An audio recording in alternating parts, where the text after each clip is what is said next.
Hi, happy Webtoon Wednesday. I'm going to be talking about today The Flower of Vampires.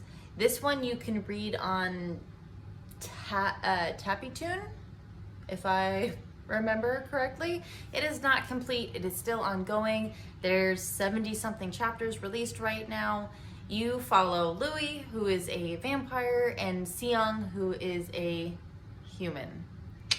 Right off the bat, I will say one thing that does bother me, and I have noticed a lot of other people get bothered by it too, is the first season is done by one artist and then the second season is done by a different artist, and the artwork is drastically different. I'm not saying one is better than the other. I'm just saying when you go into it, be prepared to see one art style and then the next one is real different. It's not bad, but it's really weird transitioning from one to the other. I never really had to do that when reading any kind of webtoon or manga. It's usually always like the same artist, so that was really strange. I don't know what happened. It doesn't matter, but just as a warning, this one is a romance, supernatural, kind of high school thriller slash mystery, maybe. I don't know, not so much, but there's a little mystery in there. So Seong is a high school girl, and she meets Louis because Louis is a vampire, and he's the most powerful vampire out of all vampires.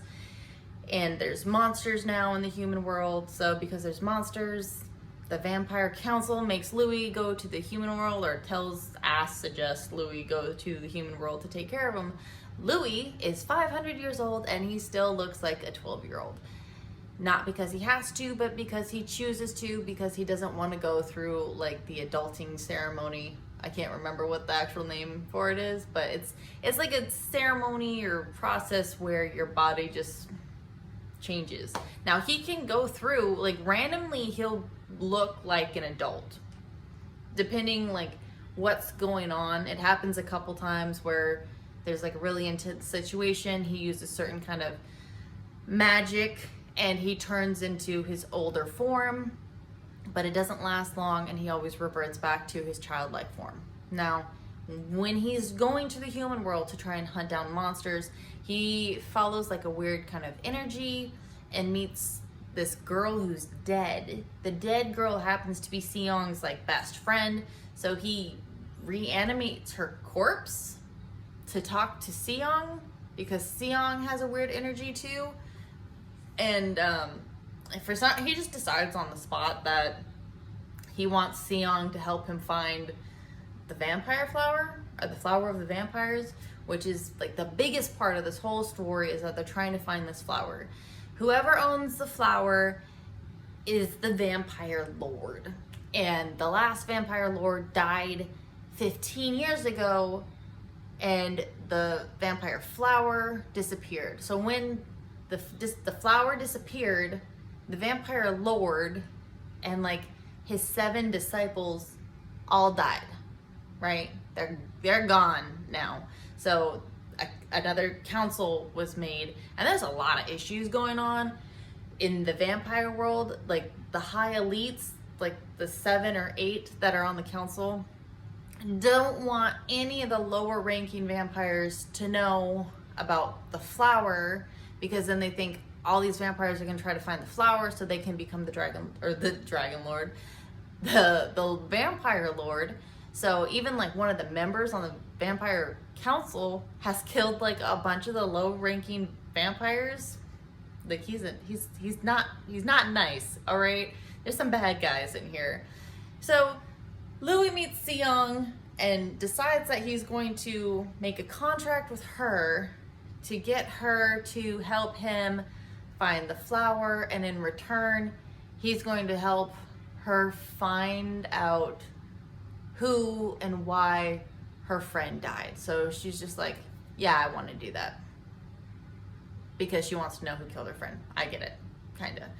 So you go on this grand adventure where Seong, this high school girl, is trying to find the flower. So you see her going to botanical gardens and trying to do as much research as she can on vampires.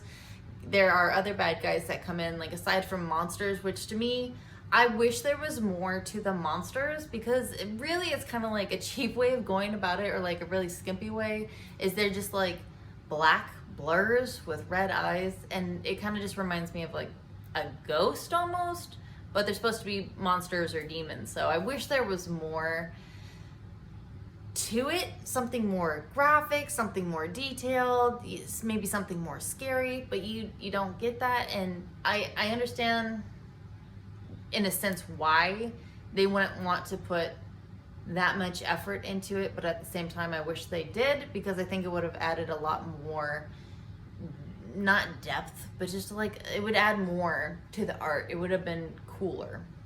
Okay, so there's demons, there's bad vampires, there's also half-breeds, which are humans who are part vampire but don't have the same kind of abilities as vampires do. Like they have extra strength and sorry, it's 10:30 at night. They have extra strength and like something else. So Louis, one of his descendants, actually is a doctor, and in the human world, he's really funny, he's really nice, he loves Louis so much. It's like Louis has a fan club, and it's so adorable because he calls him like Hyung Nim. So like Louis, who's also Hyung Nim, will come around, and the doctor, his like great grandson, nephew, whatever it is, he just fans over him, and he's like, oh, you're so cute, I love you so much. It's that part's really adorable. I really like their relationship is awesome. And during this time, Seong feels like they all become a family, because she's basically with them almost 24/7 after a certain point, and they work together as a team. They go to like amusement parks together, they go shopping together, they eat together, they live together. I mean, her dad's gone. Her dad works at some sort of like organization doing something suspicious, and he's never home. So she really feels like this is her chance and her opportunity to really have a family and have people be there for her. So it's really hard on her when like Louis goes away or he leaves her behind. It really bothers her. I don't want to go any further because I feel like I will give something away if I do, and I really want people to read it and enjoy it and actually have something to read, and I don't want to give any more spoilers away if I did give any away. I appreciate you watching. I hope you have a wonderful day. Bye everyone.